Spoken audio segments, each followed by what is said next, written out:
Hidden behind the world's richest people lies something few dare to mention. Bloodlines, ancient names, dynasties that quietly pass power through generations. Most people believe billionaires build their fortunes from scratch. But what if many didn't start rich? They were born into the right lineage. From the secret marriages that linked banks to oil empires, to old European families that still influence global money today. The story of modern wealth isn't about luck or hard work. It's about inheritance, alliances, and control. But the truth behind these bloodlines will shock you.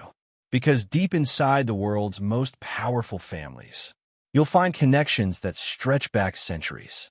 Ties between the Rothschilds, Rockefellers, Morgans, and even royal blood. In this video, we'll uncover 3 chilling secrets. How old aristocratic families quietly merged into today's billionaires. Why certain names keep reappearing in finance, oil, and tech. And the hidden network linking wealth, politics, and legacy across continents. By the end, you'll see the billionaire world with new eyes. Because behind every fortune, there's a family tree. Let me show you exactly how this happened. To understand today's billionaires, we have to go back, far back. Centuries ago, before banks and stock markets, power came from land and titles. Kings ruled. Aristocrats owned everything. And marriages were business deals. But as the world changed, especially after the Industrial Revolution, these noble families faced a problem. Their castles and titles no longer guaranteed wealth. So they adapted. They traded blood for business. Some married into banking. Others funded the first oil fields or steel empires. This is where the story begins, with Europe's financial royalty. The Rothschild family rose from 18th century Frankfurt. They built a banking network across London, Paris, Vienna, and Naples. They didn't just lend money to kings, they made kings. Reports say that by the mid-1800s, the Rothschilds controlled more wealth than any other family on earth. Then came J.P. Morgan in America. The Morgans weren't nobles, but they had something even stronger: connections. Morgan's banking house was built on relationships with European elites. Some historians suggest that early Morgan financing came through Rothschild-linked channels. By the early 1900s, a new player entered the game: John D. Rockefeller. Oil became the new gold. Standard Oil turned Rockefeller into the richest man in modern history. But behind the scenes, old European bankers quietly supported this growth. Why does this matter to us today? Because those same networks, families, banks, and trusts still shape where money flows. And their descendants are still among the world's elite. Now here's where things get really interesting. Let's connect the dots.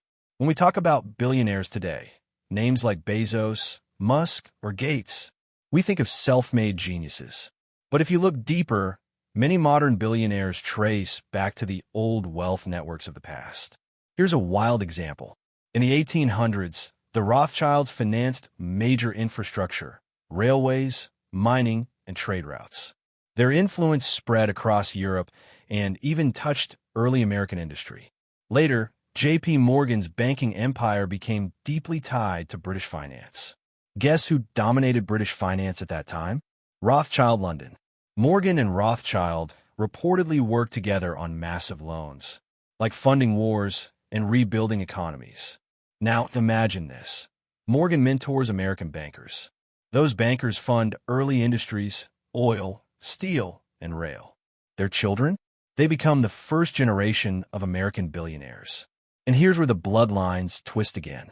The Rockefellers married into elite East Coast families, those with European banking roots and Ivy League ties. Over generations, that marriage between old money and new oil created something stronger than wealth: legacy control. Fast forward a century.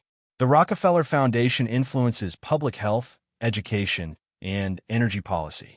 And still, the family's descendants quietly appear on the boards of major corporations. This isn't just history, it's infrastructure, a global web that connects 18th century banks to 21st century billionaires. But if you think that's crazy, wait until you hear this. We often think royalty and business don't mix. But that's not true, especially in Europe. According to historians, many old banking and industrial families secured power through strategic marriages with nobility. The goal? Combine money and influence. For example, Nathaniel Rothschild married into the English aristocracy. The family bought massive estates in Britain, becoming part of high society. Their descendants still move in the same circles as the British royals. But that's just one family. Look at the Mountbatten and Windsor connections. The British royal family's wealth comes not just from the crown, but also from private investments, some reportedly linked to early financial networks. Now connect that with the Dutch royal family, who hold stakes in Shell, a company with early ties to the Rothschilds and Rockefellers through oil transport deals. You start to see the pattern. Royalty brings legitimacy. Banking brings liquidity. Together, they create dynasties that last for centuries. Some sources even claim that early American elites sought noble approval. Families like the Vanderbilts and Astors married into European houses to gain prestige. That same strategy is seen today when billionaire heirs marry into old families. It's not random love stories. It's the continuation of a centuries-old system, blood and business intertwined. But this brings us to the most shocking discovery of all. At the highest levels, wealth isn't about money. It's about access. Access to governments, central banks, and global corporations. And who has that? The descendants of those original families. Many of today's largest financial institutions, like Goldman Sachs, J.P. Morgan Chase, and even major European banks, trace their roots to these 19th century alliances. Reports suggest that family trusts and foundations quietly hold billions in assets. They don't appear on Forbes lists. They operate through holding companies, shell firms, and charities. For instance, the Rockefeller and Rothschild families reportedly joined forces in 2012 to create a wealth management firm called ELiTE Capital Partners. That's not conspiracy, that's public record. Even more intriguing, members of these families sit on boards of international groups like the World Economic Forum, IMF advisory panels, and major universities.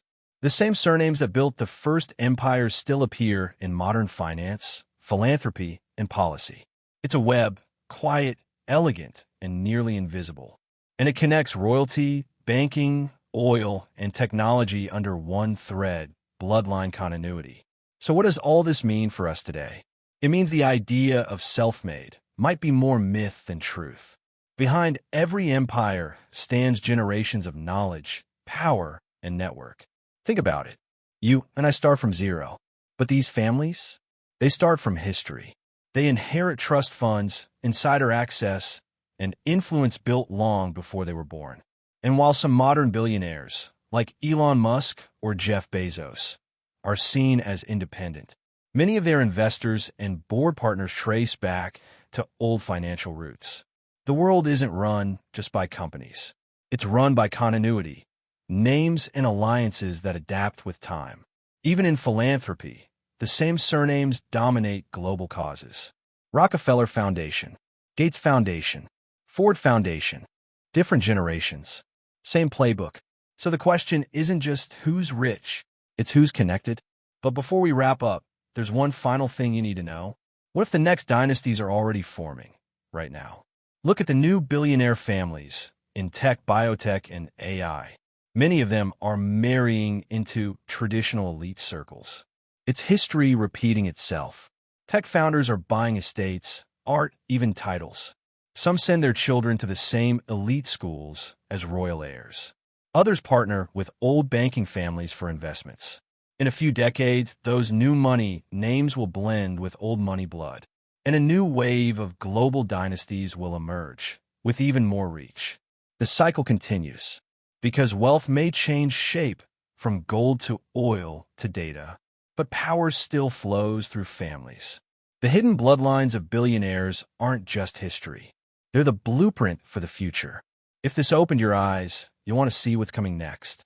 We've uncovered how ancient bloodlines shape today's billionaires. From royal alliances and banker families to oil kings and modern tech founders. It's not just about money. It's about inheritance, secrecy, and strategy. And it's still happening right now. If you found this fascinating, hit subscribe, because the next story will go even deeper. The secret royal networks funding Silicon Valley. Drop a comment below. Which family surprised you the most? The Rockefellers, the Rothschilds, or the royals? And remember, history doesn't repeat. It evolves. And those who understand it hold the real power.